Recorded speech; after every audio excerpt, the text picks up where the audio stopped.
Hello and a warm welcome back to another week on the plot. Beautiful sunrise this morning. Weather continues the same, no change. Fantastic wall-to-wall sunshine. It's due to rain later today and for the next 2.5 days, but it's light rain. I suspect it will come to nothing. The ground is like dust. I've put a few plants in the ground this week on the plot, and I'll show you that in a minute. A moment pivotal to the season. And as I dug down, normally, although the top is dry, when you get down just a few inches, you can see there's moisture. Nothing. The ground was dust. I could have actually dug it with my hands. There's just no moisture in the soil at all. So it's a challenge. I said, I think in the last video, that if this dry weather carries on, it's going to be a problem. And it's proving to be now. Anyway, it's not a bad problem to have. So this week on the plot, I have a problem. The problem is lack of space. You wouldn't think I'd have that with 2.5 allotments, but I think what I've done is I've planted too many potatoes, and large beds that I would normally have for other things like squashes have got spuds in. So I've got a quandary. I've mentioned the spinach. I've got nowhere to put the spinach. I have started into planting it in potentially shady spots, because whenever I've grown normal spinach, it's bolted within a week or two.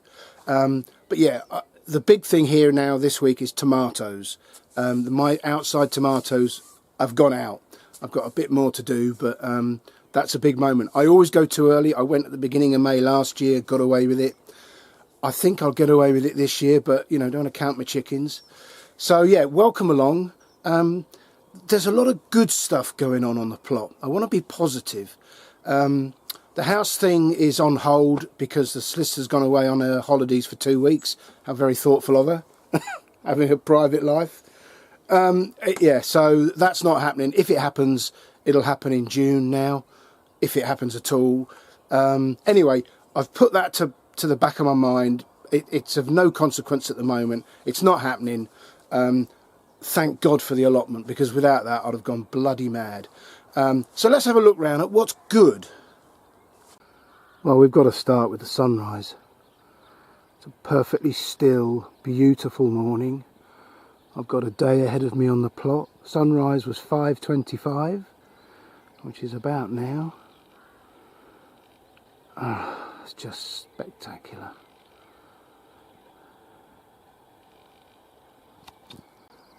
Well, the sunrise was one thing I'm pleased with on the plot, and it's nothing to do with growing fruits and vegetables.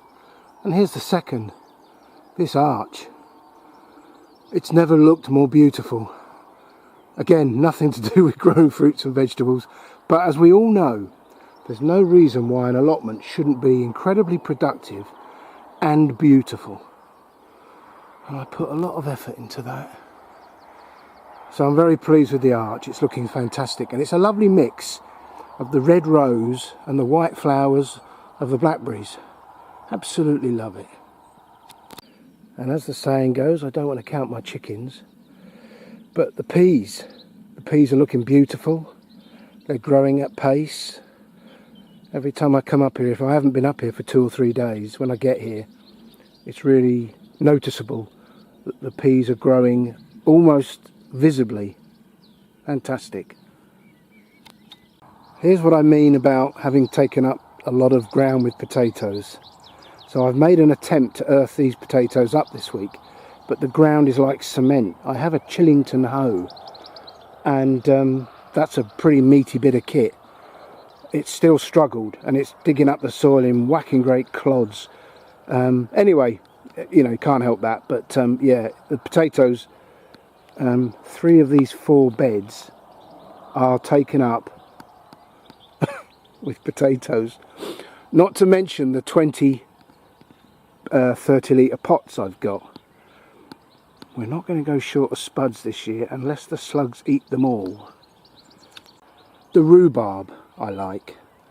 We went to a National Trust property yesterday with a walled garden, Tintsfield, near Clevedon in Somerset, and they've got a whole bed along one wall of rhubarb, and it looked awful, tiny little things, and it's been there years, one of the gardeners told me. And yet I think, you know, one of the advantages of this really heavy soil is that it does hold moisture deep down, and these rhubarb plants, we've taken picking after picking, and they just keep coming back and say, come on, pick some more. They're fantastic. Talking of fantastic, I'm rather pleased with myself. I know I mention it almost every week, but I am really pleased with how these stepovers are developing. They've grown since last week. Something else that's making me optimistic, which is not my normal state, are these strawberry beds. I sent away for some strawberry plants last year. I've never done it before. They're called Sweet Colossus. It's an offer in the Kitchen Garden magazine. So, and I don't know which ones are which, although I'm guessing these rather larger plants are the Sweet Colossus. But the strawberries on them, although they're only green at the moment, there's plentiful and they look good. So I'm hoping, and of course we haven't had any slug damage yet because we haven't had any rain since February. But I'm hoping, I've got to net these soon, but I'm going to take all the runners off as well. But I'm very happy with the way the strawberries are developing, and I know there'll be slugs under that membrane, but I can't do anything about that. And another positive, the stepover trees I already have, adorned with fruit still, although we haven't arrived at the June drop yet. So very happy, stepovers. If you've watched my channel for a while, you'll know that recently Danny from the Grow Up channel, or Grow Up Gardening I think it's called, visited my plot. And we had a lovely few hours together chatting about everything to do with growing, allotments and YouTube. Fantastic.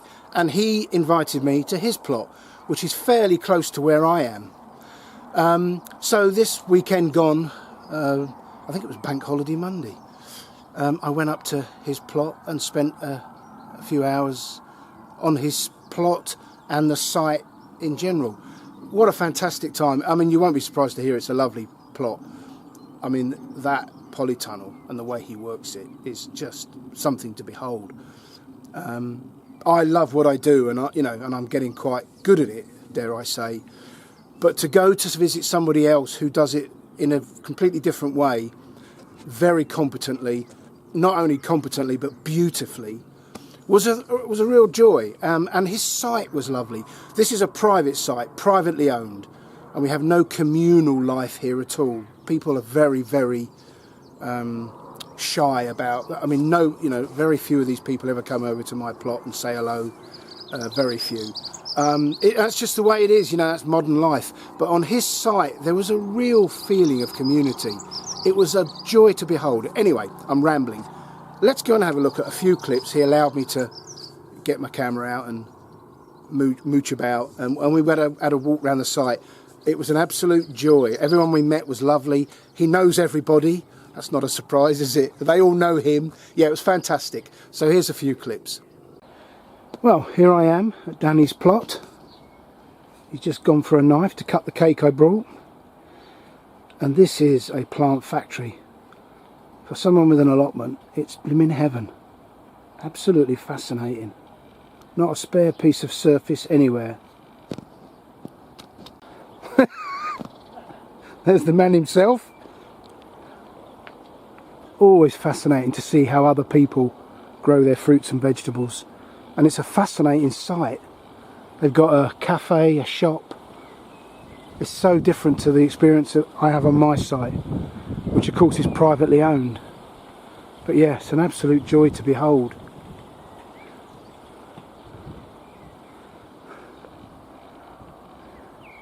And then this is his next project, sorting that out. I don't envy him that task. But yeah, I had a lovely morning with him. We're now having a brew and a piece of cake, talking everything from YouTube to fruits and vegetables to polytunnels and hoops. Absolutely loved it. The Grow Up channel. It's fascinating, isn't it? Yeah. Spend hours walking around here. In fact, I think we will. I think we will.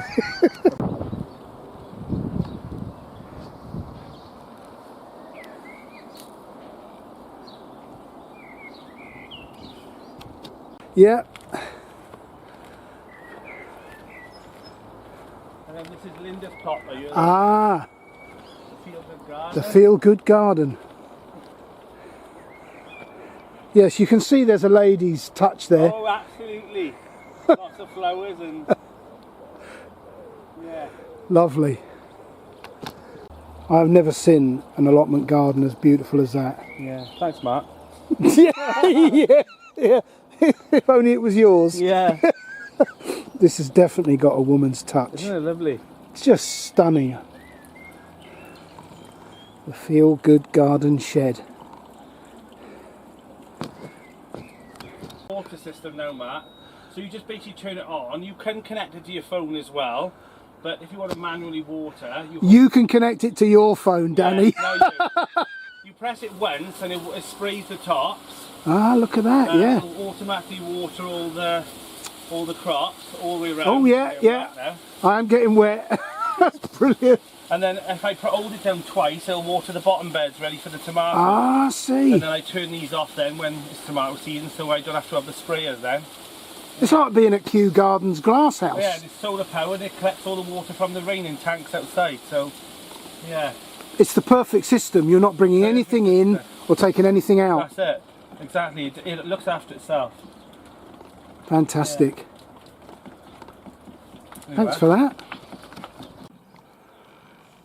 So back to my plot, and more of the positives. All these dahlias and sunflowers, all these seedlings are coming on a treat. I mean, these aren't the only ones. The greenhouse is fit to burst, and this week I've been potting on all the squashes and the curcubits.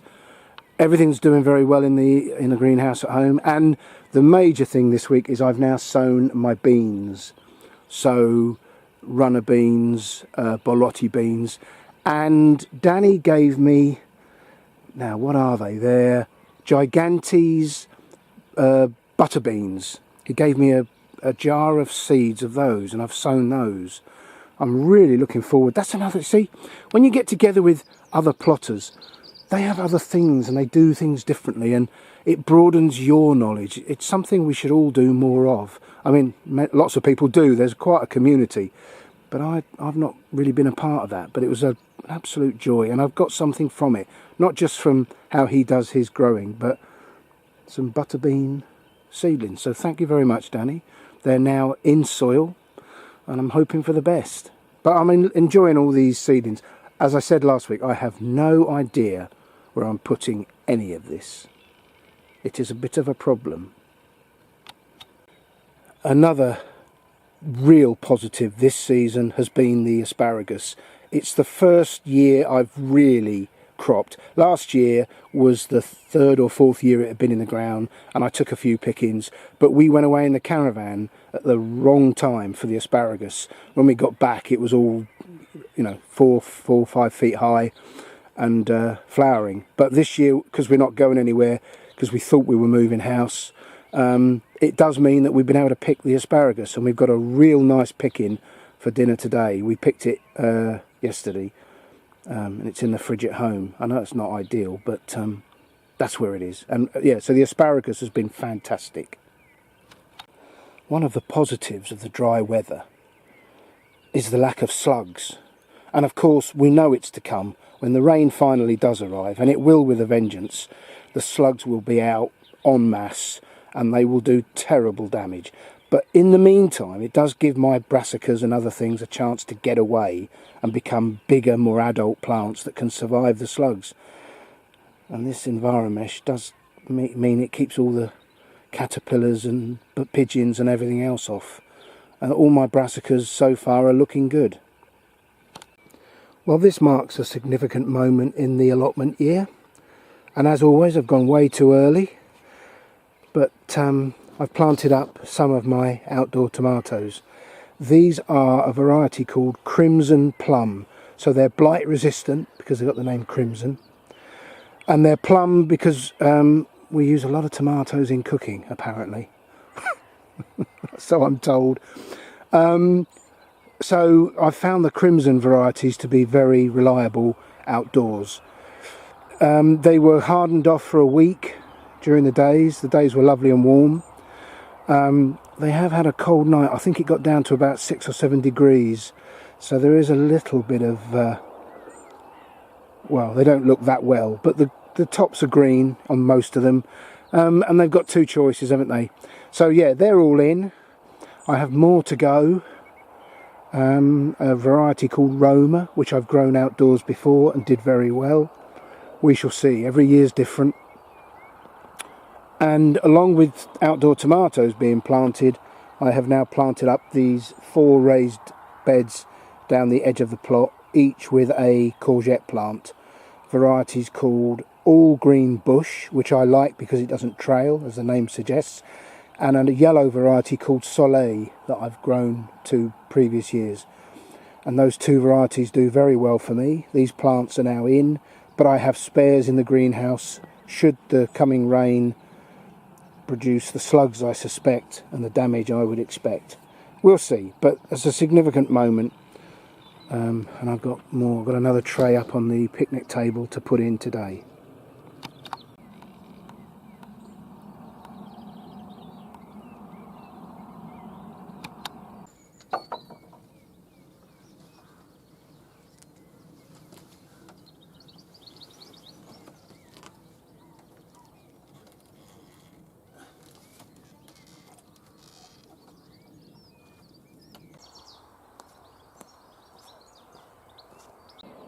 Alright, well that's the first lot of multi-sown beetroot in. They don't look up to much.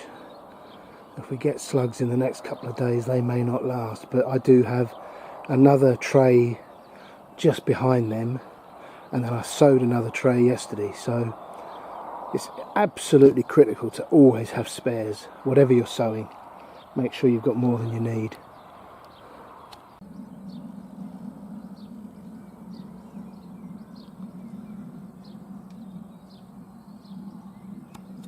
Never let it be said that I don't labour a point. Yes, I've got about 10 of these sunflowers. They grow 6 feet high. I checked the seed packet in the shed yesterday. 6 feet high, and I haven't allocated any space. And of course what I don't want them to do is, it's alright putting that in the ground now, but of course they grow 3 or 4 feet wide, 6 feet high. I don't want them to block out the sun from my crops. And of course this is one of the upshots of not moving. These were meant to go in the garden in the new place. Our garden at home isn't big enough to take this kind of thing, so neither's my allotment. So, I'm walking up and down thinking, I'll put it there. No, it won't go there because, I don't know. Sometimes, Martin, you do the daftest things with the greatest of intention, like all of us. I've cocked up. Anyway, I'm going to wander up and down a bit more and discover places I can't put these.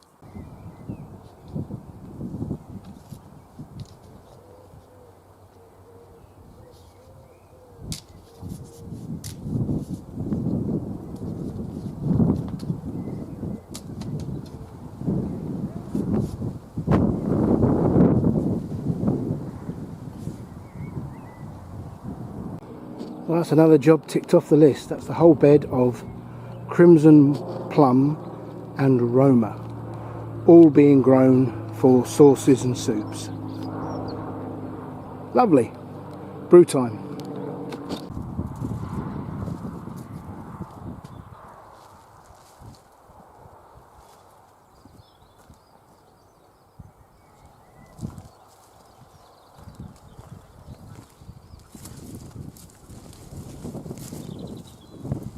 Well, I'm not sure if it shows up, but that's both strawberry beds netted.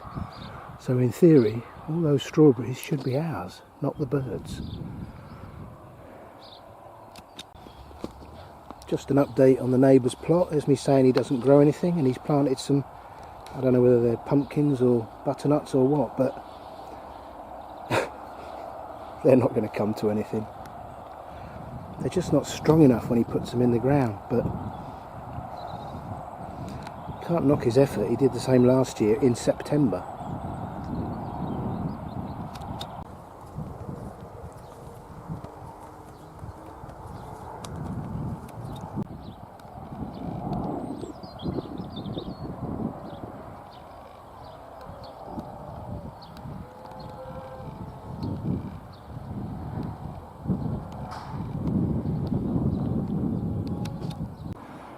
just noticed a problem. Serves me right for saying that the fig was looking good. The fig fruit are all discoloured.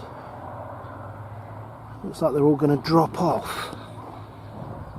You see that? I wonder if I'm watering it too much because of this dry weather. I think I'll just leave it to its own devices. But yeah, that'll serve me right. Confidence is that feeling you get just before you fall flat on your face. Well, whacked. It's hot out there. Forecast is for rain from 3 o'clock on. It's only a couple of hours away. I can't see that happening, but you never know. Yeah, again, I always say it, a productive day. It's only just gone lunchtime, but I've put in a 7 or 8 hour shift already. It's all looking good. I've managed to get the spinach in. I've got some peppers left over that didn't go in the greenhouse. They've gone in tubs. So yeah, all my outdoor tomatoes are now in, and this week I will pot the greenhouse tomatoes into their final place in the greenhouse. So yeah, I'm fairly happy. The thing that's going on in the greenhouse at home is my second sowings of everything, so that as something comes out, there's something to go in, and all the squashes and cucumbers, etc. So yeah, I'm on it. I'm all over it. It's going well. The weather is helping immensely. Yeah, I mean, we're due a couple of days rain. Whether that happens or not, I have my doubts, but we'll see. I should be around next weekend. So hopefully you'll be able to join me then. Thank you to all those who've subscribed. Thanks for leaving comments when you do. Please give it a thumbs up if you can. And all being well, I will be around next weekend to post another episode. Until then, look after yourselves. Take care. Bye for now.